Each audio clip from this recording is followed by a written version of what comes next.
Jason invests £500 for 5 years at 3% compound interest per annum. That's what the PA means, that's per year. Calculate how much you will have after 5 years and the interest gained in this period. Okay, this is a percentage increase. The multiplier for a 3% increase is going to be 1 plus, 1 means 100%, plus 0.03, which is 1.03.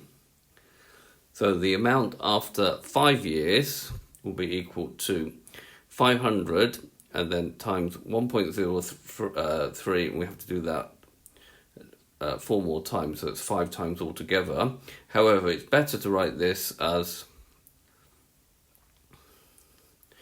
500 times 1.03 to the power of 5, and then we can work that out on our calculator and give the answer correct to 2 decimal places.